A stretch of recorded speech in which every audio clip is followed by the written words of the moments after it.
Deep in the marshes of the James River, a fragile English outpost clung to life in 1607, starving, diseased, surrounded by hostile forces. Yet from that desperate foothold sprang the seeds of a nation, the first representative assembly, the birthplace of presidents, the cradle of revolution. But Virginia's story isn't just heroic monuments and founding fathers.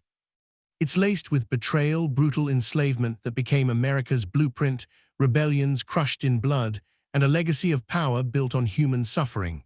How did this one colony shape the United States more than any other, while hiding some of its darkest truths? This is Virginia, the state that started America for better and for far worse. Before any European sail pierced the horizon, Virginia's land teemed with vibrant indigenous worlds. The Powhatan Confederacy, under Seneca, known to history as Chief Powhatan, dominated the Tidewater region with dozens of tribes.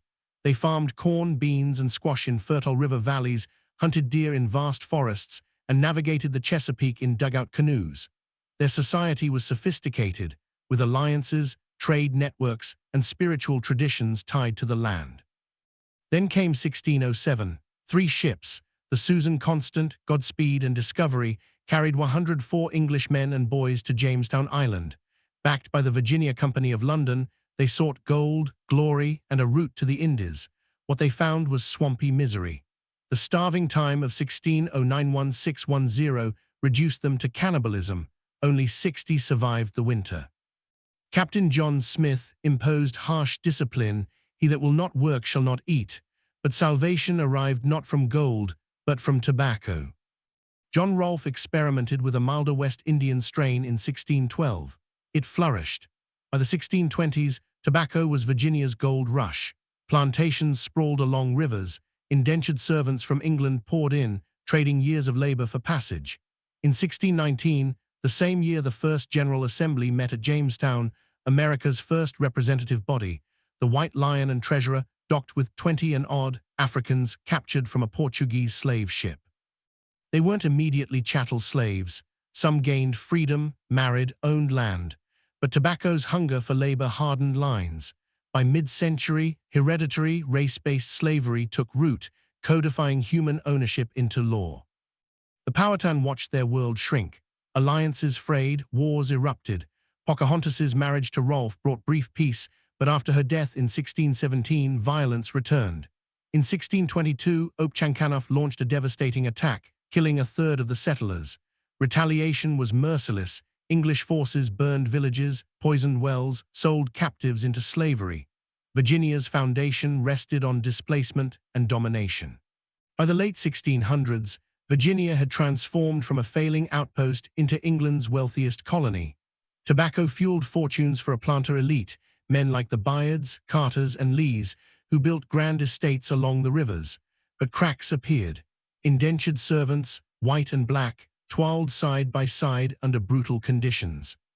In 1676, Nathaniel Bacon, a young aristocrat frustrated by Governor Berkeley's policies favoring coastal elites, rallied poor frontiersmen, servants, and even some enslaved people in rebellion. Bacon's forces burned Jamestown, chased the governor into exile, and torched native villages. When Bacon died suddenly, the uprising collapsed.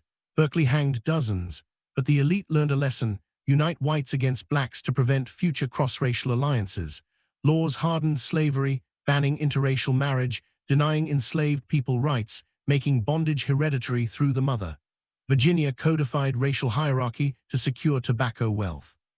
The 18th century brought Enlightenment ideals and contradiction. Virginians like Patrick Henry thundered, "Give me liberty or give me death." In 1775, Thomas Jefferson penned, "All men are created equal" in 1776, yet both owned hundreds enslaved.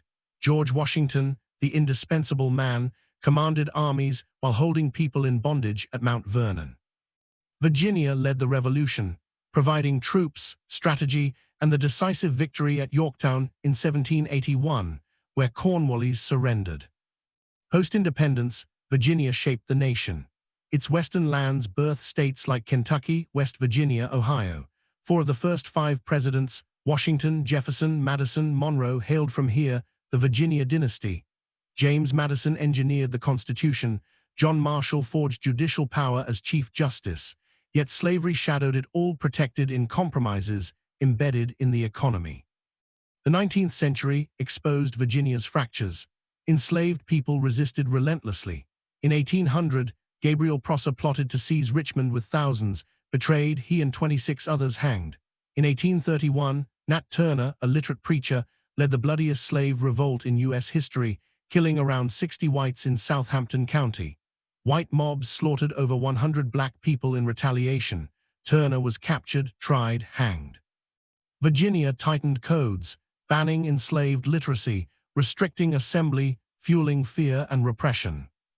As the nation divided, Virginia hesitated. It seceded only after Fort Sumter and Lincoln's call for troops in 1861. Richmond became Confederate capital. Over half the Civil War's battles raged on Virginia soil: Manassas, Fredericksburg, Chancellorsville, Gettysburg's turning point nearby. Robert E. Lee, brilliant but tragic, led the Army of Northern Virginia. The war ended here at Appomattox in 1865, Lee's surrender to Grant. Reconstruction promised change. Freed people voted, held office, but white backlash surged. The readjuster movement briefly allied blacks and poor whites, then Jim Crow descended, segregation, disenfranchisement, lynchings. Virginia's elite clung to lost cause mythology, erecting monuments glorifying the Confederacy. Virginia rebuilt slowly. Tobacco gave way to diversified agriculture, railroads linked markets. By the 20th century, Northern Virginia boomed near Washington, government jobs, defense contractors. World wars swelled military bases in Hampton Roads. The Pentagon rose across the Potomac. Politically, Virginia produced leaders like Woodrow Wilson, architect of the League of Nations. But segregation persisted. Massive resistance in the 1950s closed schools rather than integrate. The Civil Rights era cracked the old order. Federal intervention forced change. Economically, Virginia pivoted. Tech corridors sprouted in Fairfax and Arlington. Data centers and cybersecurity firms clustered near D.C. The Port of Virginia handles massive trade. Agriculture endures, poultry, wine, peanuts, but services and government dominate. Virginia became a military powerhouse. Norfolk Naval Station, world's largest, Langley Air Force Base, Quantico's FBI Academy. Today, Virginia stands as a microcosm of America, diverse, innovative, polarized. Northern Virginia's tech boom, Amazon HQ2, endless data centers, drives explosive growth, but strains water, power, housing. The state ranks high in business climate, education, yet grapples with inequality. Rural areas lag. Coastal communities face rising seas from climate change. Politically, Virginia flips. Purple in national races, it decided tight elections. From massive resistance to electing diverse leaders, it reflects national reckoning. Confederate statues toppled in Richmond, debates over history rage. The Pentagon shapes global security. NASA's Langley Research Center advances space exploration. Virginia's influence endures, birthplace of ideals and contradictions that define the nation. Closing reflection. Virginia didn't just witness America's birth. It birthed it in blood, tobacco smoke, revolutionary fire, and unyielding ambition. From Jamestown's desperate fort to the halls of power in Washington, its story is America's story. Genius intertwined with injustice, freedom shadowed by chains.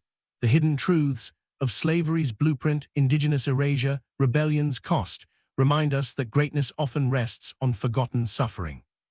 As Virginia navigates its future, balancing innovation with equity, memory with progress, it challenges us. Can a nation built on such contradictions truly fulfill its promise? The Old Dominion still holds the mirror. What we see there may decide America's next chapter.